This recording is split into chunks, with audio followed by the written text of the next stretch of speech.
Hey everybody, Drew McClellan here from Agency Management Institute. This week I am coming to you from Austin, Texas. I want to talk to you about your boat.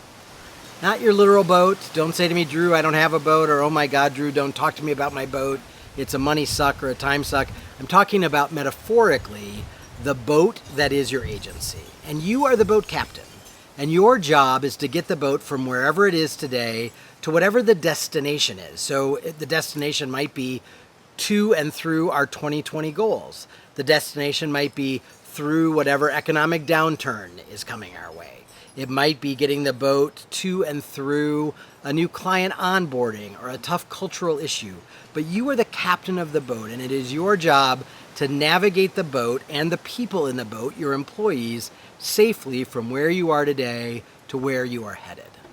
And the greatest risk you have in terms of getting the boat safely to where you're headed is the boat not making it to the destination because it sinks. And in most agencies, the reason why your boat sinks is because you're carrying too much weight in the boat. So if each person on your team is inside the boat, and when things are great, when profits are good, when your AGI is high, when you're at that $150,000 of AGI per FTE, the boat glides on the water and everything is good. But when times are tough, when you've lost a big client, when your profit margins are squeezed, when you've gone through a big expensive move, something that has put an extra burden on the boat, and the boat starts riding lower in the water, the reality is the weight of the boat can put everyone on the boat at risk. And I think one of the toughest things to do as an agency owner is to be monitoring the weight of the boat and make the very difficult decisions that sometimes you have to lighten the load. And I get it. It is a difficult thing to do. It is a very personal and human thing to do, and I don't ever want that to change. I don't want you to be callous or indifferent about letting people go or reducing staff, however you want to talk about that. But I do want you to recognize it's an important part of your job is to manage the weight of the boat, because here's what happens. If you're not managing that weight and the boat keeps sinking lower and lower in the water and starts taking on water, you're putting everyone at risk. Everyone can drown. The boat can capsize or go under if there's too much weight in the boat. So your job is to get the boat to the destination. And sometimes that means that some people have to get off the boat. So here's what I want you to be thinking about all the time is how much weight is the boat carrying? Is it an appropriate amount of weight? Is this a temporary storm we're going through where we're taking in a little water? Or is this something that's going to be ongoing for 3 months, 6 months, 9 months? And do I need to lighten the load so that I can safely get the boat and the remaining passengers of the boat to our destination?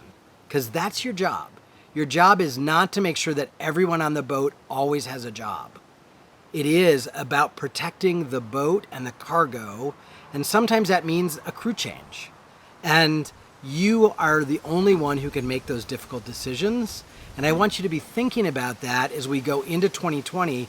What is the appropriate load for this boat right now? So based on our AGI, how many employees should we have? Not only how many, but do we have the right people on the boat?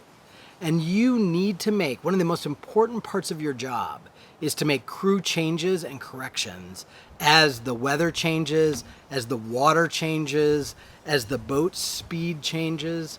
There is nothing constant anymore about who stays in the boat. Now, I am not suggesting you turn your agency into a revolving door, but I am saying be mindful that carrying too much weight out of kindness, out of your humanity, out of avoidance of having difficult conversations can put the entire boat and the crew at risk. Don't be that kind of captain. Protect the boat, protect the crew. And sometimes, honestly, the best way to protect the crew is to help them find a different boat to be on. So that's my word for you this week. Pay attention to the weight of your boat and make sure you're not taking on water. All right? See you next week.